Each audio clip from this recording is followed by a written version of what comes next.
हाय champs, मैं आपका दोस्त सीए सुनील आप सबके सामने आ गया हूं अपने इस रैपिड रिवीजन सीरीज सेशन के लिए।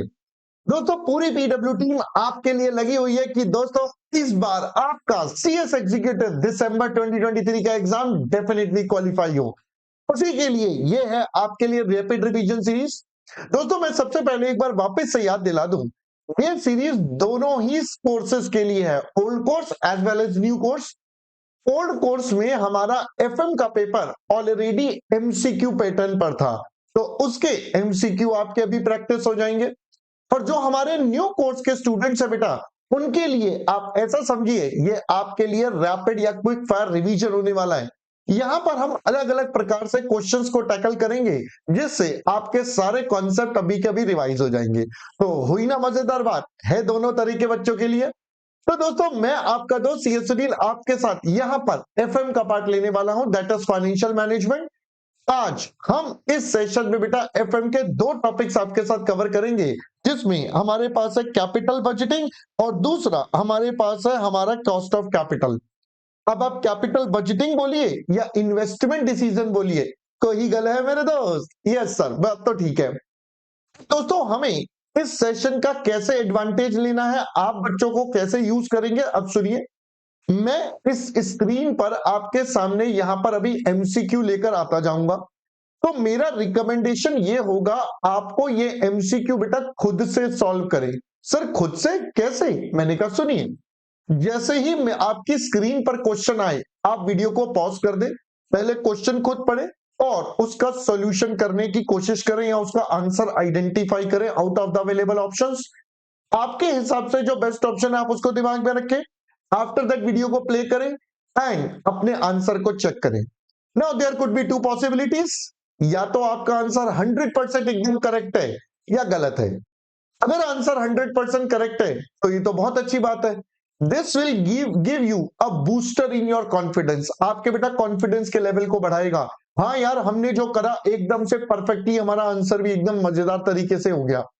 बट अगर आंसर गलत हो गया, अनफॉर्चुनेटली लेट सपोज, तो उस केस में आप क्या कर सकते हैं, जब आप वीडियो पे करेंगे तो मैं आपके साथ सॉल्यूशन भी ऑब्वियसली डिस्कस कर रहा हूंगा, तो आप वहां से अपनी गलती को इंप्रूव कर सकते हैं, अपनी जो भी मिस्टेक हुई उससे और इंप्रूवमेंट ला सकते हैं।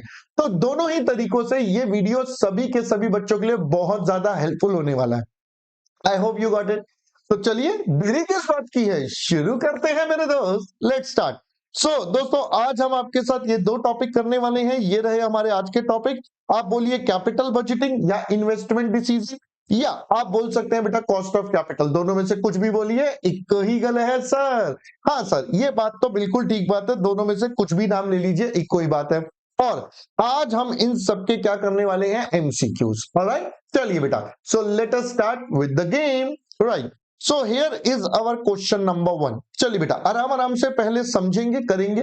Market interest rate and bond price है, भाई आपसे पूछ रहे हैं इन दोनों में क्या रिश्ता नाता है। सर आपको कैसे पता? मैंने कहा देखो भाई, आंसर में आपके पास सारे रिलेशनशिप की बातें करी जा रही है ना, तो आपको इन दोनों का रिश्ता और नाता ढूंढना है। तो बेटा इसका रिश्ता नाता कैसे ढूंढेंगे, आइए समझते हैं।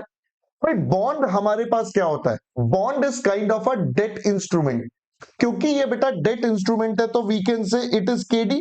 तो केडी हमारे पास क्या होता है सर? केडी हमारे पास होता है interest with the price. Interest और प्राइस का आपस का जो बेटा रिश्ता होगा वो हमारे पास क्या बन जाएगा, केडी। इंटरेस्ट और प्राइस बेटा कैसे चल रहे हैं, यहां पर ये दोनों इनवर्स चल रहे हैं। यहां पर बेटा दोनों कैसे चल रहे हैं, इनवर्स। तो करेक्ट आंसर इसका हो जाएगा option number B, that is our inverse relation. इसको समझने का एक और तरीका भी है। देखिए बच्चा, हमने समझा होता है कि भाई हमारी जो रिक्वायर्ड रिटर्न है वो बेटा कैसे निकलती है। तो बॉन्ड के केस में अगर इन्वेस्टर को रिटर्न पे करना है तो वो आप दो तरीकों से पे कर सकते हैं। कैसे? सबसे पहले तो आप उसे in the form of interest rate पे करते हैं, और दूसरा बाकी का जो अमाउंट है वो एज अ कैपिटल गेन बेटा पे होता है। हम इसको लॉस नहीं बोल रहे, हम गेन बोल रहे हैं, लॉस भी हो सकता है। एग्जाम्पल सर, मैंने कहा मान लीजिए इन्वेस्टर कहता है मुझे तो 11% रिटर्न चाहिए। हमने कहा ओके, बताइए बेटा, लेट सपोज इंटरेस्ट रेट है बेटा 9% का। तो इसका मतलब बाकी का 2% will be towards the capital gain, right. अब दूसरा सोचें बेटा, दोबारा इसको लेते हैं, ये हो गया 11, मान लेते हैं। अब हम इंटरेस्ट रेट अगर बढ़ा दें, यानी कि हमने इंटरेस्ट रेट में क्या कर दिया, इंटरेस्ट रेट में +1% कर दिया, तो अब बताइए बेटा हमारा कैपिटल गेन क्या हो जाएगा। सर कैपिटल गेन अब बचेगा 1%, यानी कि कैपिटल गेन में टेक्निकली 1% की गिरावट आ गई। अब 1% कैपिटल गेन गिर गया, मतलब अब आपका प्राइस बढ़ जाएगा, तभी आपको कैपिटल गेन कब मिलेगा। यानी कि यहां से समझ में आता है इंटरेस्ट रेट और प्राइस अगेन आपके बच्चा इनवर्स रिलेशन में है। तो यहां से दोनों एस्पेक्ट से आपको यह बात समझ में आती है कि भाई मार्केट रेट और इंटरेस्ट रेट और बॉन्ड प्राइस आपस में कैसे रिलेटेड है दोस्तों, दोनों के दोनों आपस में इनवर्सली रिलेटेड है। आई होप दोस्तों सबसे पहला पॉइंट अब आपको क्लियर हो गया होगा। This is your first question, right. आया मजा, देख रहे हो। इसी तरीके से बेटा आपको ये सारे के सारे क्वेश्चन आज कर रहे हैं। मैंने इंटेंशनली दोनों चैप्टर्स के क्वेश्चन को बेटा मिक्सअप कर रखा है। मैंने अलग अलग कोई सेग्रीगेशन नहीं करा, ताकि आपके कॉन्सेप्ट और इंप्लीमेंटेशन पे आपका एकदम से स्ट्राइक होना चाहिए, हाँ यार ये पॉइंट आ गया, हाँ यार ये पॉइंट आ गया, गॉट इट। चलिए नेक्स्ट देखिए बेटा, क्वेश्चन नंबर सेकंड हमारे पास है। It says, what is the worth to you of a rupees 1000 face value bond with an interest 8% coupon rate and your required return is 15%? Same point बेटा अभी मैंने आपको थोड़ी देर पहले बताया। भाई अब एग्जामिनर कह रहा है आपका जो रिक्वायर्ड रिटर्न है वो 15% है, जबकि आपका इंटरेस्ट कितना है बेटा 8%। तो अगर हम यहां पर इसको देखें तो भाई अभी हमने पढ़ा था रिक्वायर्ड रिटर्न जो होता है वो होगा आपका एक तो इंटरेस्ट की फॉर्म में, दूसरा बच्चा कैपिटल गेन की फॉर्म में। अब जरा सोचिए, ये है 15%, ये है बेटा 8, तो इसका मतलब ये होना चाहिए 7। अब कैपिटल गेन देना है, अब यहां पर आपको बोल रहा है कि भैया आपकी करंट प्राइस कितना है। बेटा कैपिटल गेन देना है तो हम ये मान के चलेंगे रिडेम्पशन जो भी होगा फेस वैल्यू पर है। अब कैपिटल गेन जनरेट कब होगा, जब आप इशू करोगे एट डिस्काउंट पर, यानी कि यहां पर आपको दोस्तों अपना जो सिक्योरिटी है वो डिस्काउंट पर इशू करना पड़ेगा, तभी इन्वेस्टर को कैपिटल गेन का जनरेशन होगा, वरना इन्वेस्टर को बेटा कैपिटल गेन जनरेट नहीं होगा। अब हमने इशू करना है एट डिस्काउंट, यानी कि हमारा जो करंट प्राइस होगा वो फेस वैल्यू से भी नीचे होगा। जो करंट प्राइस होगा बच्चा वो फेस वैल्यू से नीचे होगा, यानी कि बेटा 1000 रुपीज से कम की वैल्यू होगी आपके पास। तो आपके पास क्या more than face value, no. Face value के बराबर, no. Less than face value, yes. तो बेटा हमारा करेक्ट आंसर यहां पर क्या हो जाएगा, इट्स ऑप्शन नंबर सी। ये हमारे लिए मोस्ट अप्रोप्रिएट और करेक्ट आंसर बेटा इस क्वेश्चन का बनता है। गॉट इट बच्चा। चलिए let's move on to the next one. आइए दोस्तों here we start with the next one, third. कहता है which of the following sources of funds has an implicit cost of capital? बेटा पहले तो implicit cost का मतलब क्या। सर implicit cost वो होती है जिसके बदले हमें कोई कैश पेमेंट नहीं करना पड़ता। We don't have to pay anything in cash in particular। तो भाई इनके बदले हमें कोई कैश पेमेंट नहीं करना एग्जैक्टली। आइए देखते हैं। तो इक्विटी शेयर कैपिटल, बेटा इनको डिविडेंड पे करना पड़ता है in cash. Preference share capital को प्रेफरेंस डिविडेंड पे करना पड़ता है। डिबेंचर्स वालों को हमें इंटरेस्ट पे करना पड़ता है। रिटेन्ड अर्निंग्स, सर इसको एज सच कुछ नहीं पे करना होता, इनको कोई अलग से पेमेंट नहीं होती, because they are part of the equity capital. तो इनकी कोई अलग से पेमेंट नहीं होती है, बट स्टिल इनकी कॉस्ट होती है which is implicit cost of capital. तो आपका बच्चा करेक्ट आंसर कौन सा बन जाएगा, आपका करेक्ट आंसर बन जाएगा ऑप्शन नंबर डी हमारे पास। आई होप दोस्तों पहले इतना पॉइंट भी समझ में आ गया होगा अब आपको। नाउ दिस शुड बी बेटा clear to everyone how the things are done. ठीक है, चलो बहुत बढ़िया, आगे मूव ऑन करते हैं। So here we start with our next question. Investment decision in financial management does not include। अब देखो मैं हमेशा बच्चों को बोलता हूं भाई देखो एक ना इंपॉर्टेंट पार्ट है जिसपे बच्चा गड़बड़ करता है, दैट इज नॉट। आपको दिख रहा है ये वर्ड कई बार बच्चा मिस कर जाता है, तो आप सभी को इस वर्ड पे फोकस करना है। आपसे कह रहा है कौन सा इंक्लूड नहीं है। चलिए वापस से एक बार क्विकली याद कर लेते हैं। तो हमने पढ़ा था डिसीजंस बेटा तीन प्रकार के होते हैं। एक आपके पास होते हैं इन्वेस्टमेंट, एक आपके पास हो गए फाइनेंसिंग, और एक आपके पास बेटा कौन से हो गए, एक आपके पास हो गए डिविडेंड। ठीक है, ये तीन डिसीजन होते हैं। अब ऑप्शंस देखते हैं। डिविडेंड पे आउट, बेटा ये तो डिविडेंड वाले डिसीजंस का पार्ट होता है। कैपिटल बजटिंग इन्वेस्टमेंट का पार्ट हो गया। वर्किंग कैपिटल इसका ही पार्ट होता है। रीएलोकेशन ऑफ कैपिटल अगेन बेटा इन्वेस्टमेंट का होता है कि कैपिटल को दोबारा कहां लगाना है। तो यानी कि कुल मिलाकर यहां से एक ही ऑप्शन दिख रहा है जो है डिविडेंड, क्योंकि वो एक्चुअली डिविडेंड डिसीजन का पार्ट होता है and not part of your investment decision. तो बच्चा करेक्ट आंसर हमारे पास क्या हो जाएगा, it will be A, that is dividend pay out decision. ये हमारे पास बच्चा करेक्ट आंसर आपके पास निकल जाएगा। Got it. चलिए let's move on to the next one. Question number 5 पर चलते हैं। It says MNP Limited is considering purchasing of an asset costing 80,000। Assets की कॉस्ट आपको बता दिया बेटा 80,000 और इसकी लाइफ है 4 साल। During the first 2 years net cash flows are 25,000 per annum. For the last 2 years it is 20,000 per annum. तो पहले 2 साल बेटा 25,000 है, फिर अगले 2 साल 20,000 है। आपको बोला गया पे बैक पीरियड निकालिए। देखिए यहां पर कैश फ्लोज अलग अलग है, तो हमें क्या करना पड़ेगा, क्यूमुलेटिव कैश फ्लोज का सहारा लेना पड़ेगा। तो आइए हम यहां पर निकाल देते हैं बेटा, ये हो गए ईयर, ये हमारे कैश फ्लोज, और यहां पर हम लिख देते हैं हमारे क्यूमुलेटिव कैश फ्लोज। तो अगर हम इनकी बेटा कैलकुलेशन करें तो पहले साल में आपके पास आप जनरेट करेंगे 25,000, यानी कि क्यूमुलेटिव भी आ गया 25। फिर सेकेंड ईयर में दोबारा से 25,000 का कैश फ्लो, यानी कि टोटल हो गया बेटा 50। थर्ड ईयर में आपको बोला गया इट्स अ 20,000, तो बेटा अब टोटल आ गया 70। और फोर्थ ईयर में फिर से आएंगे 20,000, तो टोटल हो गया 90। अब हमें रिकवर करने थे बेटा 80,000, तो 80,000 रिकवर कब होंगे, तो अगर हम पे बैक पीरियड की बात करें तो 3 कंप्लीट साल तो सबसे पहले लग गए। उसके बाद हमें चाहिए थे बेटा 80,000, जिसमें से 70,000 हम ऑलरेडी कमा चुके हैं। तो यानी कि फोर्थ ईयर में सिर्फ 10,000 चाहिए, और फोर्थ ईयर का जो रेवेन्यू या कैश फ्लो हम कमाएंगे वो 20,000 है।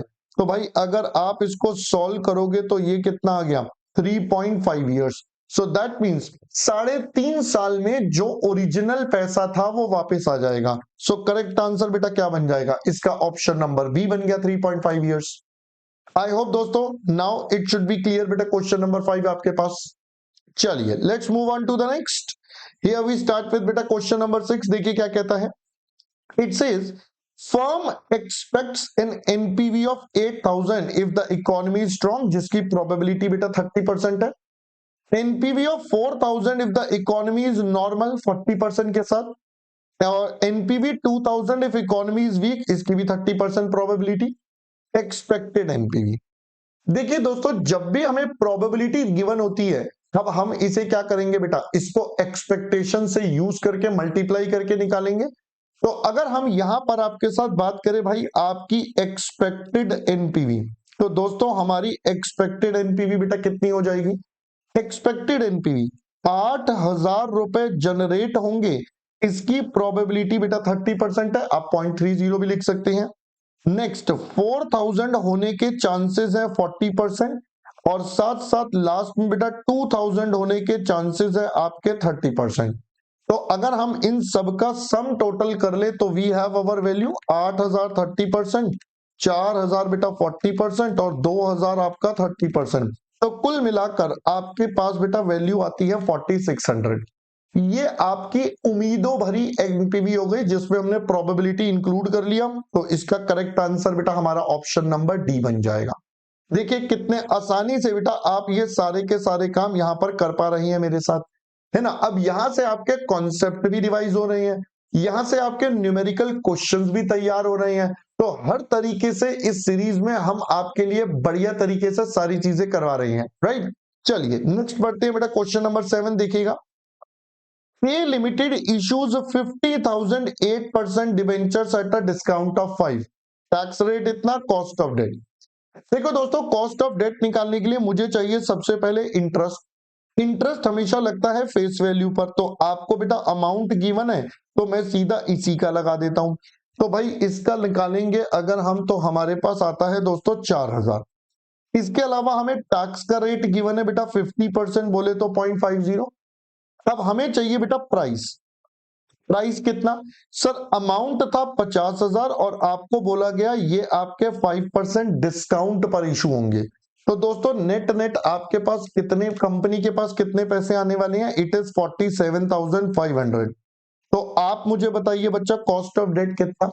सर इंटरेस्ट पे करेंगे, उस पर टैक्स का फायदा और बदले में ये वाला अमाउंट मिल गया जो हमारे पास इशू प्राइस हो जाएगा बेटा हमारे यहाँ पर।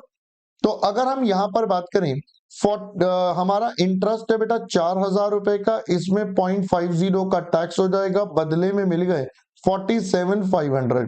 So this stands eight 2000 divided by 47,500। अगर इसको कंप्यूट करें तो बेटा कितना आता है? सर ये हमारे पास आता है 4.21056 समथिंग समथिंग, तो 4.21% हो गया। यहां पर अगर ऑप्शंस में चेक करें तो बेटा हमारा सीधा सीधा ऑप्शन नंबर डी हमारे पास मैच हो रहा है। लीजिए एक और क्वेश्चन डन। आगे बढ़ते हैं बेटा क्वेश्चन नंबर 8 की तरफ। देखिए बेटा क्या कहता है, ए limited issues ₹10,000 10% preference shares of 100 रुपए ईच। ये कंपनी ने इशू करे हैं, redeemable after 10 years at a premium of 5। तो मतलब रिडेम्पशन आपका प्रीमियम पर होने वाला है। कॉस्ट ऑफ इशू इज ₹2 पर शेयर। अब कहता है cost of preference share capital बताइए। बेटा प्रेफरेंस शेयर कैपिटल निकालने के लिए भी हमें कुछ चीजें चाहिए, यहां पर तो रिडेम्पशन का केस चल रहा है। तो सबसे पहले हमें चाहिए हमारा प्रेफरेंस डिविडेंड। आपको बोला गया बेटा 10% है, ये आपके फेस वैल्यू यानी कि 100 रुपए पर लगाएंगे तो 10 रुपए। इसमें टैक्स का कोई रोल होता नहीं है। 10 साल के लिए आपने इशू करा तो बेटा आपके पास यहां पर मेच्योरिटी 10 इयर्स हो गया। अब बात करते हैं रिडीमेबल वैल्यू। तो आपको बोला था प्रीमियम ऑफ 5% पर रिडीम होगा, तो मतलब 100 रुपए वाली चीज में 5% जोड़ दीजिए, यानी कि ये 105 का होगा। जबकि अगर हम इशू प्राइस की बात करें तो 100 रुपए वाली चीज है जिसमें से 2 रुपए का फ्लोटेशन कॉस्ट है या इशू कॉस्ट है, यानी कि 98 रुपीज आपको मिलेंगे। अब based on this data if we find out cost of preference share capital, तो बताइए बेटा केपी क्या हो जाएगा? So it is preference dividend plus वापस करना है आरवी, आज मिलेगा बेटा आईपी इतने ईयर्स में amortize, whole divided by its opening closing divided by 2। ये आपके पास बेटा डेटा। तो अगर हम बात करें प्रेफरेंस डिविडेंड हो गया बेटा 10 रुपए, रिडेम्पशन वैल्यू है हमारी 105, इशू प्राइस है बेटा 98 और डिवाइडेड बाय हमारे पास n हो जाएगा बच्चा 10, whole divided by its 98 plus 105 by 2। तो लेट्स कंप्यूट इट। तो अगर हम पहले बेटा न्यूमरेटर की बात करें तो आपके पास न्यूमरेटर आता है 10.70 और डिनोमिनेटर बेटा आपके पास आता है 101.50। So if we compute it, ये आता है दोस्तों 10.54187 आ रहा है, तो 10.54 ले लेते हैं। अगर यहां पर ढूंढेंगे तो ऑप्शन नंबर डी हमारा एग्जैक्टली मैच करता है, दिस इज 10.54%। आई होप बच्चा ये वाला क्वेश्चन भी अब क्लियर हो गया। देखिए कितने आसानी से we are able to solve it out. अब यही है आपके रिवीजन का तरीका, यहां से आपके रिवीजन भी हो रहा है, क्वेश्चन भी तैयार हो रहे हैं, कॉन्सेप्ट भी तैयार हो रहे हैं। चलिए next we have question number 9। It says A limited keeps a perpetual fixed amount of debenture with coupon rate of 16% in its book. Coupon rate बोले तो बेटा इंटरेस्ट रेट आ गया। Debenture sells at par in the market and company pays 40% tax. What is cost of debenture if sold at 10% premium in the market? तो बेटा देखिए, अब यहां पर आपको बोल रहा है 100 रुपए का डिबेंचर है जो कि बेटा कितने पर है? 10% प्रीमियम पर जा रहा है और साथ साथ इनका टैक्स रेट वगैरह दिया हुआ है। तो अब आप देखिए, पहले तो हम निकाल लेते हैं बेटा हमारा इंटरेस्ट। 16% का इंटरेस्ट है जो लगेगा 100 रुपए पर, इसका मतलब दिस इज 16 रुपीज सबसे पहले। टैक्स का रेट है बेटा 40%, तो ये हो गया 0.40। रिडेम्पशन की बात है नहीं, तो मैच्योरिटी वगैरह कुछ लेना नहीं, सीधा इशू प्राइस ले लेते हैं। आपको बोला सोल्ड एट 10% प्रीमियम, तो बताइए बेटा 100 रुपए की चीज है 10% प्रीमियम पर, यानी कि अभी 110 रुपए है। फ्लोटेशन वगैरह आपको कुछ दे नहीं रखा। अब बता दीजिए बेटा cost of debt, it's I1 minus T, बदले में इन्ने पेपे आपके पास। तो बेटा 16 रुपए का इंटरेस्ट दिया, 0.40 का आपका टैक्स एडजस्ट हो गया, और होल डिवाइडेड बाय आपका 110। तो भाई 16 इंटू 0.6 डिवाइडेड बाय 110 और परसेंटेज कर दे तो बेटा ये आता है 8.7272 एंड सो ऑन। तो 72 बोल दीजिए या 73, जो भी हमारा मोस्ट अप्रोप्रिएट है, यहां पर मुझे दिख रहा है इट्स अ बी। तो ये हमारे पास बच्चा आंसर अपना रेडी हो गया एक और, राइट। तो अब आप देखो न्यूमेरिकल भी कर रहे हैं, कॉन्सेप्चुअल, हर तरीके के मिक्स क्वेश्चंस आपके लिए लेकर आए हैं हम। लीजिए बेटा question number 10, it says A limited stock has a beta of 1.5। भाई अभी हमें बीटा बता दिया है, risk free rate 8% and the market return is 12। Determine cost of equity using CAPM। तो ये तो बहुत ही सिंपल है भाई। CAPM आपका क्या कहता है? CAPM कहता है अगर आपको कॉस्ट ऑफ इक्विटी निकालनी है तो पहले तो रिस्क फ्री, फिर ये आपका बेटा रिस्क का एक्स्ट्रा बर्डन, जो एक्स्ट्रा रिटर्न आप कमाना चाहते हो रिस्क लेकर, और ये आपका बीटा। तो अगर हम RF की बात करें तो बेटा ये हो गया 8, RM है 12 माइनस 8 इंटू 1.50, ये आपके पास सिचुएशन है। अब आप इसको सॉल्व कर लीजिए बेटा, 4 इंटू 1.5 प्लस 8, यानी कि दोस्तों ये आता है हमारे पास 14%। This comes at 14%। तो लीजिए बेटा ये हमारे पास हो गया। अब 14% हमारा आंसर ए दिख रहा है सीधा सीधा, दैट्स ऑल। देखिए आसान मुश्किल हर तरीके के क्वेश्चन यहां पर कॉम्बिनेशन में आपके पास चलेंगे, राइट। चलिए बेटा क्वेश्चन नंबर 11 देखते हैं।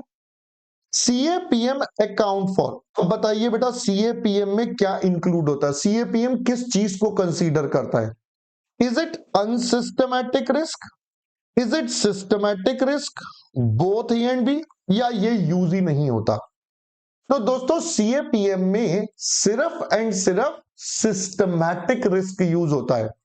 CAPM कहता है जो अनसिस्टमैटिक रिस्क है that can be avoided by using the diversification. आप डाइवर्सिफिकेशन यूज करके अपने अनसिस्टमैटिक रिस्क को हटा सकते हो। तो भाई इसलिए ये कंसीडर नहीं होता है, सिर्फ एंड सिर्फ क्या कंसीडर होगा बेटा हमारा? Systematic risk. तो दैट बिकम्स योर आंसर। तो क्वेश्चन नंबर 11 एकदम सिंपल सिंपल बेटा, सीधा सीधा। चलिए आगे बढ़ जाते हैं बेटा 12th पर, देखिए क्या कहता है।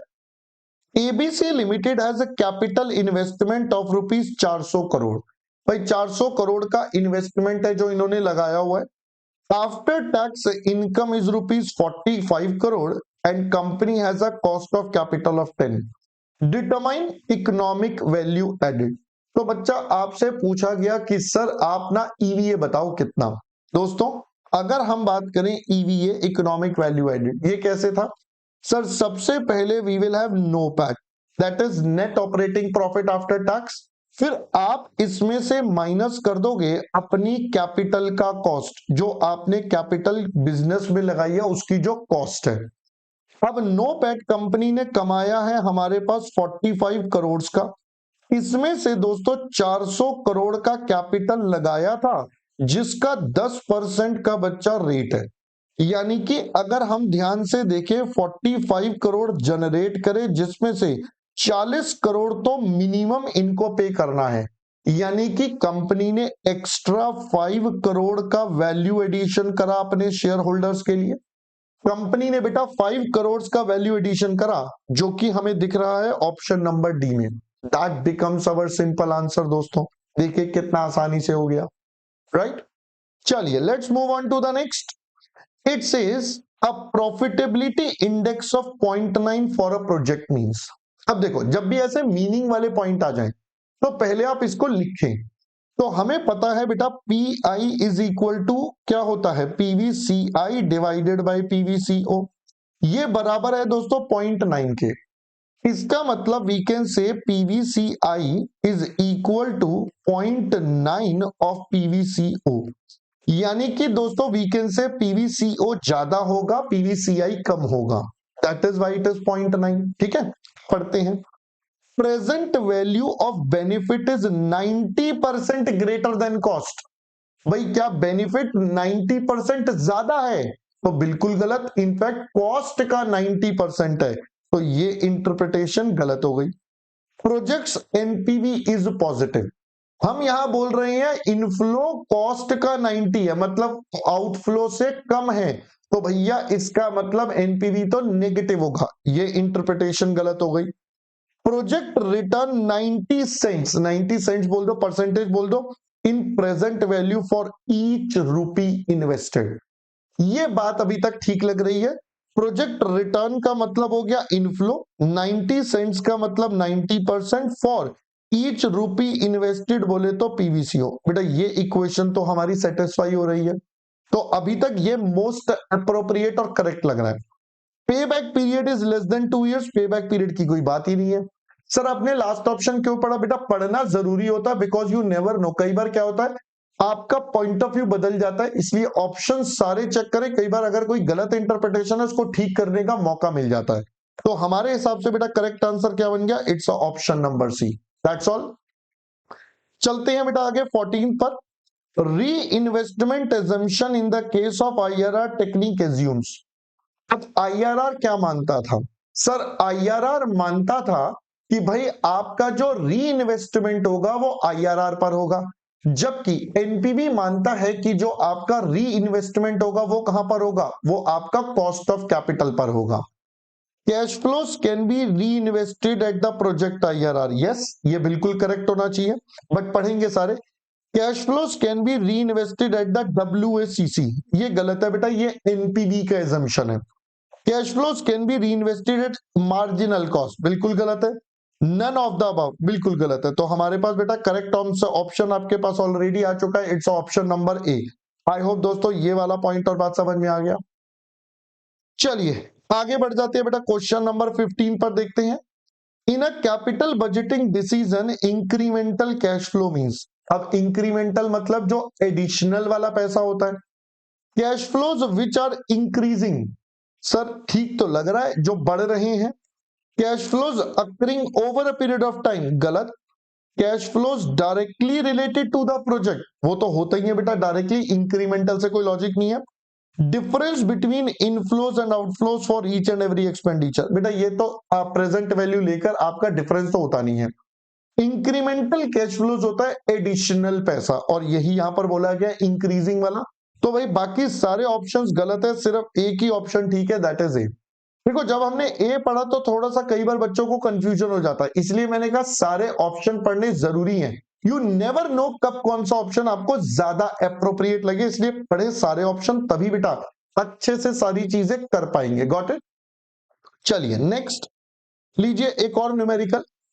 ए limited is considering purchasing an assets, expected purchase price है 2,70,000, expected annual revenue is 1,50,000 and expected cost are 90,000 including 22,500 of depreciation, payback period। दोस्तों सबसे पहली बात अगर हम करें तो पे बैक पीरियड क्या कहता था? It is the duration during which cost is repaid out of the cash inflows. तो पहली बात हमें सिर्फ कैश वाले फ्लोज चाहिए, हमें नॉन कैश फ्लो नहीं चाहिए। तो अब देखिए हमारे पास सबसे पहले बेटा अगर हम बात करें एनुअल रिवेन्यू कितना है, तो सर एनुअल रिवेन्यू क्वेश्चन ने हमें बताया 1,50,000, ठीक है जी। इसमें से मैं माइनस करूंगा एनुअल कैश कॉस्ट। अब ध्यान से देखना, हम इसमें से क्या लेंगे? सिर्फ कैश कॉस्ट। अब कैश कॉस्ट कितनी? सर 90,000 की कॉस्ट है, बट उसमें से 22,500 तो डेप्रिसिएशन है, जो हमारा क्या होता है बेटा? Non cash. यानी कि इसमें से सिर्फ 67,500 माइनस होंगे, तो आपके पास जो बचेगा वो बच गया दोस्तों 82,500। तो ये हमारे पास कैश फ्लोज निकल गए, एनुअल कैश फ्लोज, जो हमारी कंपनी बेटा नेट नेट कमाने वाली है। तो ये हमारी कंपनी का नेट एनुअल कैश इनफ्लोज आ गया। अब ये हर साल सेम होने वाला है, तो जब हमारे कैश फ्लोज बेटा हर साल सेम होते हैं तो पे बैक पीरियड कैसे निकलता है? Sir it is cost divided by cash inflow. तो कॉस्ट आपके पास है 2,70,000, ये है आपके पास दोस्तों 82,500। तो अपन जब इसको कैलकुलेट करेंगे तो ये आता है बेटा 3.2727 एंड सो ऑन।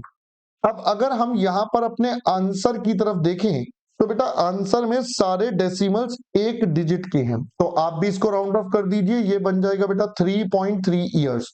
तो अगर हम देखें तो बेटा मोस्ट अप्रोप्रिएट हमारा क्या बन गया, option number C. I hope ये वाली बात भी समझ में आ गई। चलिए नेक्स्ट देखते हैं बेटा 17। P limited has expected earnings at 40। बेटा थोड़ा सा ध्यान से पढ़ना पड़ेगा क्वेश्चन को। It says expected earnings, expected मतलब नेक्स्ट ईयर का, उम्मीदों वाला, और वो बता दिया 40 रुपए शेयर, और ये अर्निंग्स है, इसका मतलब दोस्तों ये ईपीएस 1 हो गया, ये अगले साल का अर्निंग है, ग्रोइंग एट 9% यानी कि हमारा जी मिल गया। कंपनी फॉलोज फिक्स्ड पे आउट ऑफ 60%, तो मतलब कंपनी जो कमाएगी उसमें से 60% बांट देगी। Market price of it share is ₹500, अभी का प्राइस बेटा 500 है। What is the current cost of equity, आपसे पूछा भैया इक्विटी का कॉस्ट बता दूं, तो बेटा देखिए यहां पर हमें अपना डिविडेंड ग्रोथ मॉडल लगाना पड़ेगा, विच सेज आपको लेना पड़ेगा बेटा D1/P0 प्लस जी। अब अगर हम D1 की बात करें तो अगले साल यानी कि नेक्स्ट ईयर 40 रुपए कमाएंगे, जिसका 60% बांटा जाएगा। इसमें ग्रोथ दोबारा एडजस्ट नहीं करना, क्योंकि इसमें ग्रोथ ऑलरेडी एडजस्ट हो रखा है, ये ऑलरेडी एक्सपेक्टेड है। डिवाइडेड बाय बच्चा प्राइस है 500 और ग्रोथ है आपके पास 0.09, तो अगर हम करेंगे तो